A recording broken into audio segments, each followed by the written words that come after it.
ನಮಸ್ತೆ. ನಾನು ಸುಧೀರ್ ಮಲ್ಯಾಡಿ ಅಂತ. ಲೈವ್ಗೆಲ್ಲ ಬಂದು ಜಾಸ್ತಿ ಅಭ್ಯಾಸ ಇಲ್ಲ, ಆದರೆ ಹೀಗೆ ಬರುವಂತ ಬಂದೆ. ಸ್ವಲ್ಪ 7 ಗಂಟೆಗೆ ಬರ್ತೆ ಅಂತ ಹೇಳಿದೆ, ಸ್ವಲ್ಪ ಕೆಲಸ ಇತ್ತು, ಆದರೆ ಲೇಟ್ ಆಯಿತು. ಅದಕ್ಕೋಸ್ಕರ ಈಗ ಬರ್ತಾ ಇದ್ದೀನಿ. ಇವಾಗ ಇತ್ತೀಚಿನ ದಿನಗಳಲ್ಲಿ ಸೌಜನ್ಯ ವಿಷಯದಲ್ಲಿ ಮಹೇಶ್ ಶೆಟ್ಟಿ ತಿಮ್ಮರೋಡಿ ಎನ್ನುವಂಥ ಹಿಂದೂ ಹುಲಿ ಹಾಗೂ ಹಿಂದೂ ಪರ ಹೋರಾಟಗಾರ, ಹಿಂದೂ ಹುಲಿ ಮತ್ತು ಹಿಂದೂ ಪರ ಹೋರಾಟಗಾರ ಯಾಕೆ ಹೇಳ್ತೀನಂತ ಹೇಳಿದ್ರೆ, ಮಹೇಶ್ ಶೆಟ್ಟಿ ತಿಮ್ಮರೋಡಿ ಹಿಂದಿನಿಂದಲೂ ಹಿಂದುತ್ವದ ಪರ ಕೆಲಸ ಮಾಡ್ಕೊಂಡು ಬಂದವರು. ನಾವು ಮತ್ತೆ ಕೆಲವರು ಅವ್ರ ಬಗ್ಗೆ ಮಾತನಾಡುವವರು ಇತ್ತೀಚಿನ ದಿನಗಳಲ್ಲಿ ಕೇಸರಿ ಶಾಲ್ಗಳನ್ನ ಕಂಡವರು.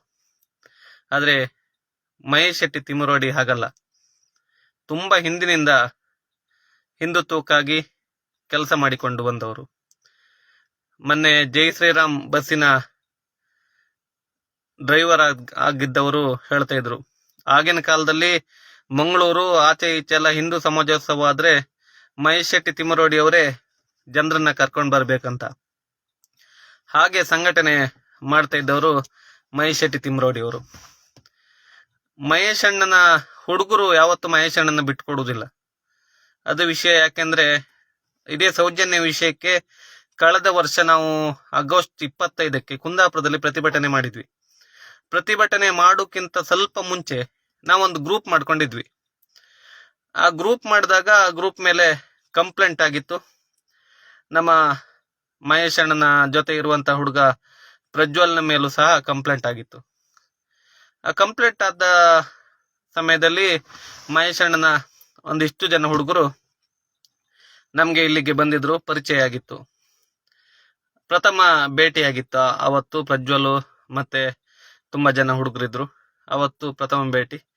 ಅವತ್ತೊಂದು ಹೀಗೆ ಕೂತು ಊಟ ಮಾಡುವಾಗ ಆ ಹುಡುಗರೆಲ್ಲ ಹೇಳ್ತಾ ಇದ್ರು, ನಮ್ಮಲ್ಲೊಂದು ದೇವಸ್ಥಾನ ಆಗ್ಬೇಕಿತ್ತು, ನಾವು ದೇವಸ್ಥಾನವೆಲ್ಲ ಕಟ್ಟುವುದು, ಆದ್ರೆ ಅಲ್ಪಸಂಖ್ಯಾತರ ಸಮುದಾಯದವರು ಬಂದು ಆ ದೇವಸ್ಥಾನವನ್ನ ಬೆಳಗ್ಗೆ ಆಗುವುದ್ರೊಳಗೆ ಒಡೆದು ಹಾಕ್ತಾ ಇದ್ರು.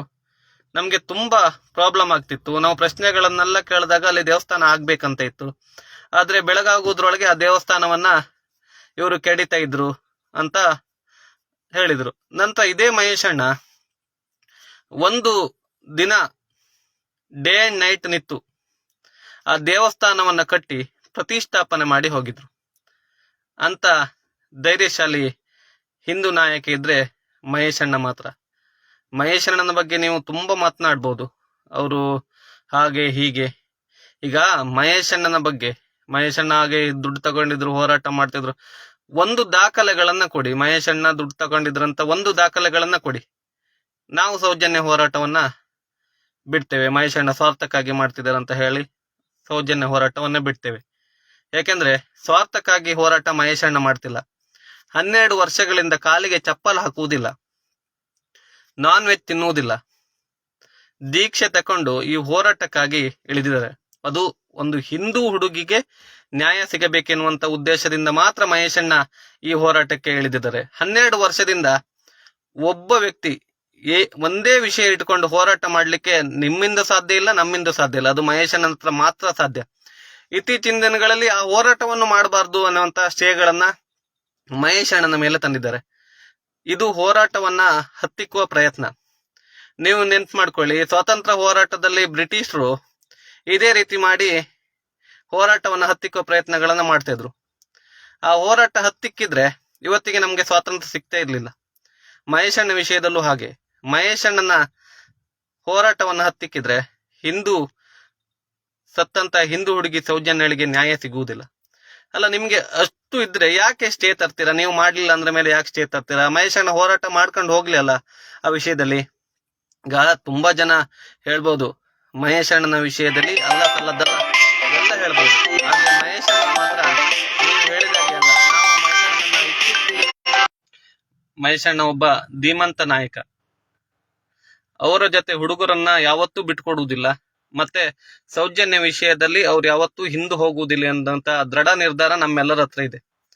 ಸೌಜನ್ಯ ಎನ್ನುವ ಹುಡುಗಿ ಅದೇ ನಿಮ್ಮ ಮನೆಯಲ್ಲಿ ನಮ್ಮ ಮನೆಯಲ್ಲಿ ಇದ್ದಿದ್ರೆ ಇವಾಗ ನಾವು ನ್ಯಾಯ ಕೇಳ್ತಾ ಇಲ್ವಾ? ಇದೇ ಸೌಜನ್ಯ ಹೋರಾಟ ನಾವು ಆಗಸ್ಟ್ ಅಲ್ಲಿ ಕುಂದಾಪುರದಲ್ಲಾದಾಗ ನಮ್ಮ ಬಗ್ಗೆ ಅಪಪ್ರಚಾರ, ತುಂಬಾ ಅಪಪ್ರಚಾರಗಳನ್ನ ಮಾಡಿದ್ರು, ಟ್ರೋಲ್ಗಳನ್ನ ಮಾಡಿದ್ರು. ಆದ್ರೂ ನಾವು ತಲೆ ಕೆಡಿಸ್ಕೊಂಡಿಲ್ಲ. ಯಾಕೆಂದ್ರೆ ಮಹೇಶ್ ಅಣ್ಣ ನ್ಯಾಯಯುತವಾಗಿ ಇದ್ದಾರೆ. ಮಹೇಶ್ ಅಣ್ಣನ ಜೊತೆ ನಾವು ಯಾವಾಗ್ಲೂ ಇರ್ತೇವೆ ಎನ್ನುವಂತ ಉದ್ದೇಶದಿಂದ ನಾವು ಮಹೇಶ್ ಅಣ್ಣನ ಜೊತೆ ಇದ್ದೇವೆ. ಇದೀಗ ಅದೇ ಅಂತ ನಾಯಕನ ಹೋರಾಟವನ್ನ ಹತ್ತಿಕ್ಕುವ ಪ್ರಯತ್ನಗಳು ಮಾಡ್ತಾ ಇದ್ದಾರೆ. ದೇಶದಲ್ಲಿ ಮಹೇಶ್ ಅಣ್ಣ ಯಾವುದೇ ಹೋರಾಟದಲ್ಲಿ ಭಾಗಿಯಾಗಬಾರ್ದು ಎನ್ನುವಂತಹ ಆದೇಶಗಳನ್ನ ತರ್ತಾರೆ. ಈ ಆದೇಶ ಎಷ್ಟರ ಮಟ್ಟಿಗೆ ಸರಿ? ನ್ಯಾಯಾಂಗಕ್ಕೆ ನಾವು ತಲೆ ಬಾಗ್ಲೇಬೇಕು. ಆದ್ರೆ ಒಂದು ಅನ್ಯಾಯದ ವಿರುದ್ಧ ಹೋರಾಟ ಮಾಡ್ತಿರುವಾಗ ಆ ಅನ್ಯಾಯದ ವಿರುದ್ಧ ಹೋರಾಟ ಮಾಡ್ಲೇಬಾರ್ದು ಎನ್ನುವಂತಹ ಆದೇಶಗಳನ್ನು ತಂದ್ರೆ ಹೇಗೆ? ಹಾಗಾದ್ರೆ ಸೌಜನ್ಯನ ಕೊಂದಿದ್ದ್ಯಾರು? ಸಂತೋಷ್ ರಾವ್ ಆಗಿದ್ರೆ ದೇಶದ ಉನ್ನತ ಸಂಸ್ಥೆ ಸಿಬಿಐ ಸಂತೋಷ್ ರಾವ್ನನ್ನ ನಿರಪರಾಧಿ ಅಂತ ಬಿಟ್ಟು ಬಿಡ್ತಿತ್ತ? ಸಣ್ಣ ಎವಿಡೆನ್ಸ್ ಸಿಕ್ಕಿದ್ರು ಸಾಕು, ಸಂತೋಷ್ ರಾವ್ ಇವತ್ತು ಜೈಲಿನಲ್ಲಿ ಇರ್ತಿದ್ದ. ಆ ಎವಿಡೆನ್ಸೇ ಸಿಬಿಐ ಅವರಿಗೆ ಸಿಗ್ಲಿಲ್ಲ.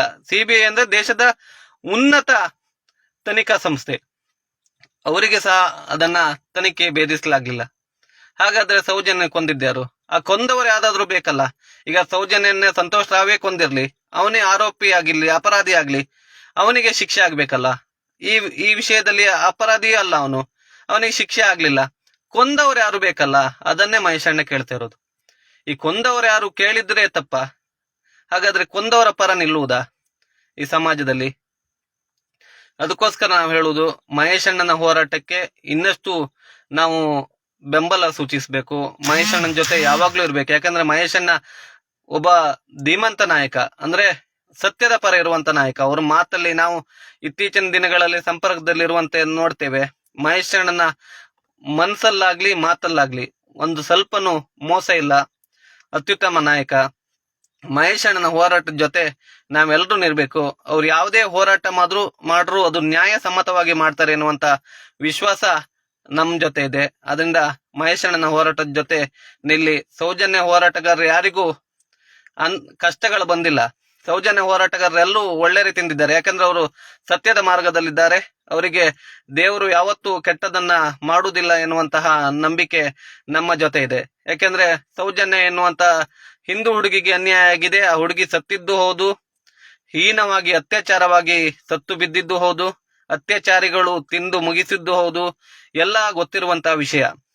ಇತ್ತೀಚಿನ ದಿನಗಳಲ್ಲಿ ಗಿರೀಶ್ ಮಟ್ಟಣ್ಣ ಅವರು ಬಂದು ಅತಿ ಹೆಚ್ಚು ಸಾಕ್ಷಿಗಳನ್ನ ಕಲೆ ಹಾಕಿದ್ರು. ಆದ್ರೂ ನ್ಯಾಯಾಲಯದ ಸಣ್ಣ ಪುಟ್ಟ ತೊಡಕುಗಳಿಂದ ಈ ಕೇಸ್ ಹಾಗೆ ಉಳಿದಿದೆ. ಆದ್ರೆ ಮಹೇಶ್ ಅಣ್ಣ ಈ ಕೇಸಿನಲ್ಲಿ ಹೋರಾಡ್ತಾ ಇದ್ದಾರೆ. ವೈಯಕ್ತಿಕವಾಗಿ ಅದೆಷ್ಟೋ ಕೇಸುಗಳು ಬಿದ್ದಿವೆ, ಕೋಟಿಗಟ್ಟಲೆ ಕೇಸುಗಳು ಬಿದ್ದಿವೆ. ಇವ್ರ ಜೊತೆ ಗಿರೀಶ್ ಮಟ್ಟಣ್ಣವರು, ಟಿ ಜಯಂತು, ಮತ್ತೆ ತಮ್ಮಣ್ಣ ಶೆಟ್ಟಿ, ಇವರೆಲ್ಲ ಹೋರಾಡ್ತಾ ಇದ್ದಾರೆ. ಇವರಿಗೆ ನಾವು ಯಾವತ್ತೂ ಬೆಂಬಲ ಸೂಚಿಸಿ ಅವ್ರ ಜೊತೆ ನಿಲ್ಲುವ. ಯಾಕಂದ್ರೆ ಅವರು ಯಾವತ್ತೂ ನ್ಯಾಯ ತಪ್ಪಿ ಹೋಗುವುದಿಲ್ಲ ಅಂತ ವಿಶ್ವಾಸ ನನಗಂತೂ ಈ 1 ವರ್ಷದಲ್ಲಿ ನಂಗೆ ಸಂಪೂರ್ಣವಾಗಿ ಮೂಡಿದೆ. ಹಾಗೆ ಇವ್ರ ಜೊತೆ ಇರುವಂತಹ ಯೂಟ್ಯೂಬರ್ಸ್, ಯಾವುದೇ ಲಾಭ ಬಯಸದೆ ಯೂಟ್ಯೂಬರ್ಸ್ ಇವ್ರ ಜೊತೆ ತುಂಬಾ ದಿನದಿಂದ ವರದಿ ಮಾಡ್ತಾ ಇದ್ದಾರೆ. ನ್ಯಾಷನಲ್ ಚಾನೆಲ್ಗಳು ಯಾವುದೇ ವರದಿ ಮಾಡ್ತಿದ್ರು, ಯೂಟ್ಯೂಬರ್ಸ್ ಗಳು ವರದಿ ಮಾಡ್ತಿದ್ದಾರೆ. ಅವ್ರ ಜೊತೆ ನಾವು ನಿಲ್ಬೇಕು. ಅದರಿಂದ ಮಹೇಶ್ ಅಣ್ಣನ ಜೊತೆ ನಾವು ಗಟ್ಟಿ ನಿಲ್ಲುವ. ಮಹೇಶ್ ಅಣ್ಣನ ಹೋರಾಟದಲ್ಲಿ ನಾವು ಕೈ ಜೋಡಿಸುವ ಎನ್ನುವಂತಹ ಒಂದು ನಾನು ನಿಮ್ಗೆ ರಿಕ್ವೆಸ್ಟ್ ಮಾಡ್ತಾ ಧನ್ಯವಾದ. ಮತ್ತೆ ಮಹೇಶ್ ಅಣ್ಣ ಯಾವ ಹೋರಾಟ ಕರೆದ್ರು ನಾವು ಅವ್ರ ಜೊತೆ ನಿಲ್ತೇವೆ ಎನ್ನುವಂತ ವಿಶ್ವಾಸವನ್ನ ಮಹೇಶ್ ಅಣ್ಣಗೆ ನಾವು ತುಂಬುತ್ತೇವೆ. ಧನ್ಯವಾದಗಳು.